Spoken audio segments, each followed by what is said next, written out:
Bene data bakundwa b'umwami Yesu Kristo, mwese abakurikira izi nyigisho tubahaye ikaze mu biganiro bya SAVEUR DIVINE. Ibi biganiro mu bitegurirwa n'abavuga butumwa bwiza batandukanye, akaba ari umuhamagaro ugendera ku ijambo ry'Imana byanditse mu gitabo cy'ubutumwa bwiza uko bwanditswe na Matayo ibice 24 umurongo wa 14. Kandi ubutumwa bwiza bw'ubwami buzigishwa mu isi yose ngo bube ubuhamya bwo guhamiriza amahanga yose, nibwo imperuka izaherako ize. Ibi biganiro mubikurikira ku channel ya YouTube yitwa SAVEUR DIVINE. Tubifurije kugubwa neza. Imana Data ari na Yesu ibaho umugisha.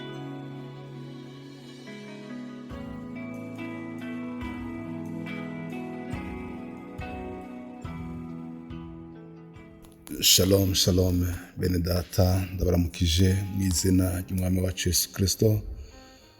Muri kumwe na Ntakarutimana Eric mu kiganiro cya SAVEUR DIVINE.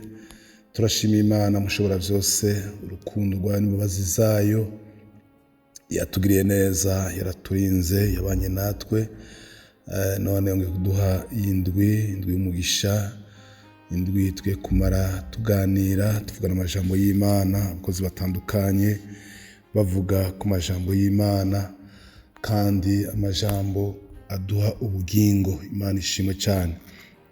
Nuko rero tugiye kuganira muri jambo dusanga mu gitabo cy'Abakorinto ba kabiri, icete Paulo yandikiye Abakorinto ba kabiri, igice ni 5 ku murongo wa 17.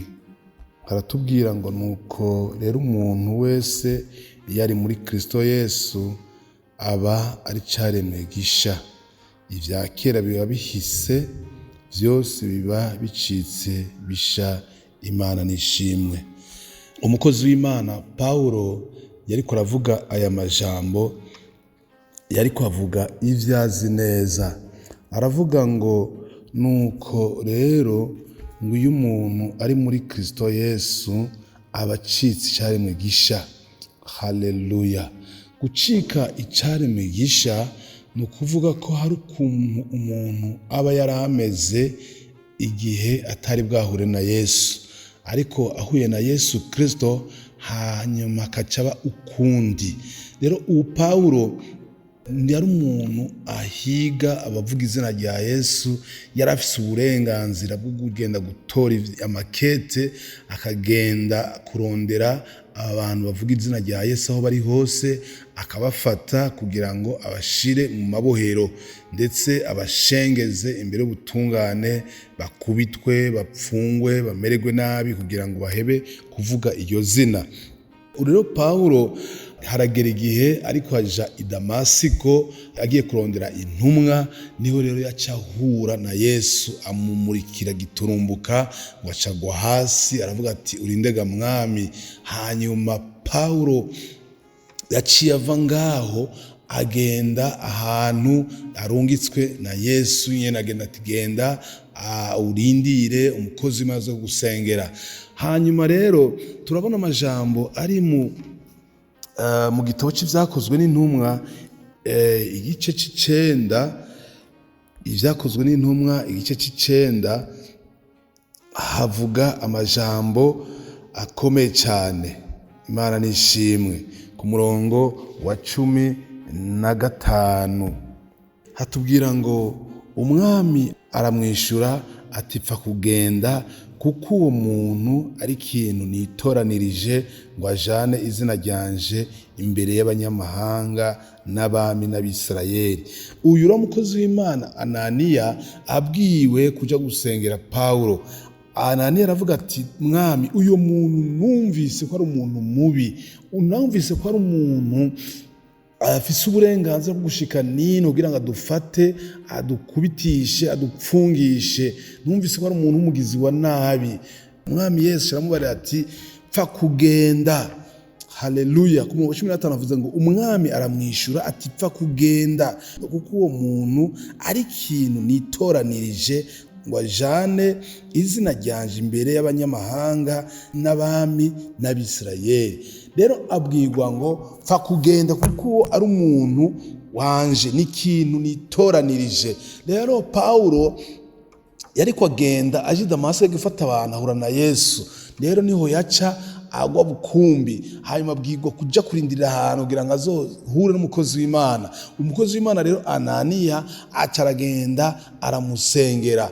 Pawulo ngo ibisa n'ibikaragasha bimva ku maso, atangura kuvuga ashinga intahe ingene yahuye n'uwo mwami w'abami Yesu Kristo. Rero uwuhuye na Yesu ngo acaba icaremwe gisha, uko yarari arahinduka akaba uwundi muntu. Pawulo yagaragara nk'umwicanyi, nk'umugizi wa nabi, ahinduka umukozi w'Imana. Imana ishimwe.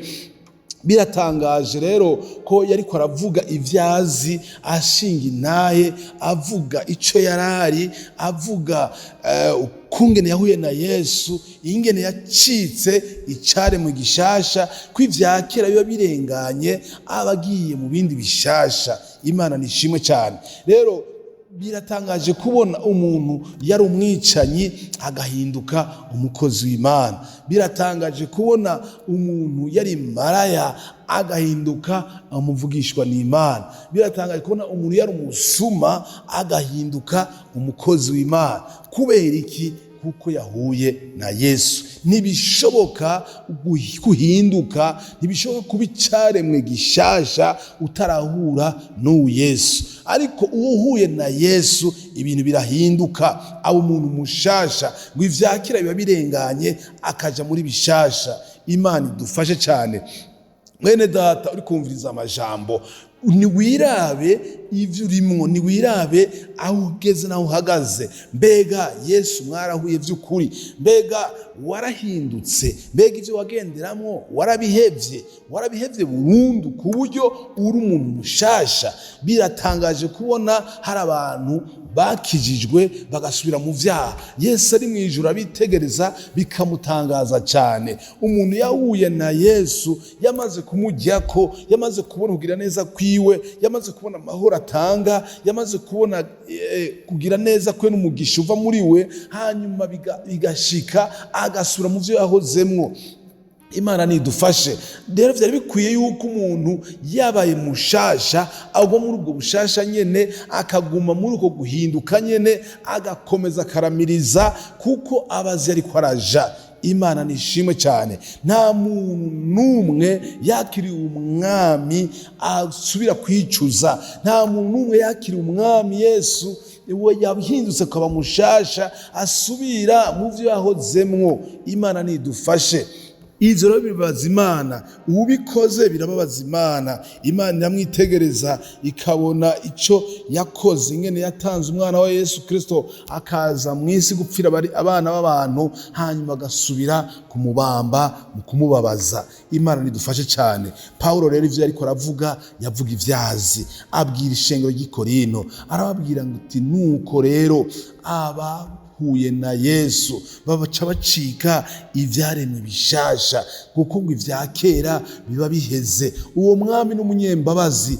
Mwene data, nturaba ivyo wakoze, nturaba ivyaha wagendeyemwo, ihane wakira umwami Yesu akugire mushasha. Ngo ivya kera biba bihise, biba birenganye, biba bihanaguwe, ntibisubira kwibukwa. Uwo mwami n'umunyembabazi, n'umunyarukundo, ntabwo asubira kwibuka ivyo wagendeyemwo, ahubwo aguha ubugingo bushasha, aguha amahoro, aguha umugisha, aguha ingabire kugira ngo umukozi wiwe w'ukuri. Pawulo nk'umwicanyi, Pawulo nk'umuntu yarondera abana b'Imana kugira bagirire nabi, ahinduka umukozi w'Imana, ahinduka uwamamaza ubutumwa bwiza, yemera ndetse nawe kuba mu buzima bwo guhamwa nk'uko yari kwarondera abandi bavuga iryo zina, nawe yemera kuba mu buzima bwo kugenda totezwa, kuko ngo muri Kristo Yesu baba bacitse ivyaremwe bishasha. Imana iguhezagire mwene data, wewe uri kumva amajambo.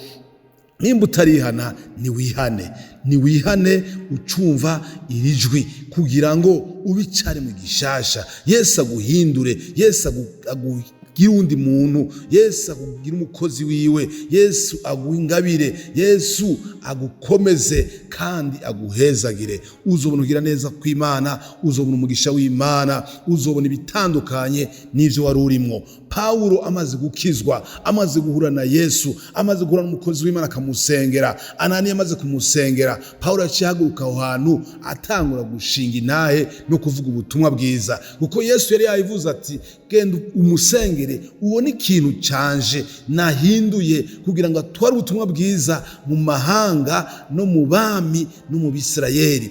Mwene data, Imana iriteguye gukoresha, iriteguye kugira udasanzwe, iriteguye gutuma kuja kubwira abami, kuja kubwira amahanga ubutumwa bwiza kugira ngo nabo bamenye uwo mwami w'abami, bahindukiye ivyaremwe bishasha. Imana iguhezagire kandi iguhe umugisha, igukomeze, ikugirire neza, we wumvise amajambo kandi ufashe ingingo y'ukwihana no gukizwa kugira ngo nawe ubicaremwe gishasha, ivyakera bihere, ivyo wagendeyemwo ubivemwo kugira ngo ikugire umukozi wayo, ikugire udasanzwe. Imana iguhezagire kandi ikugirire neza. Amen. Amen.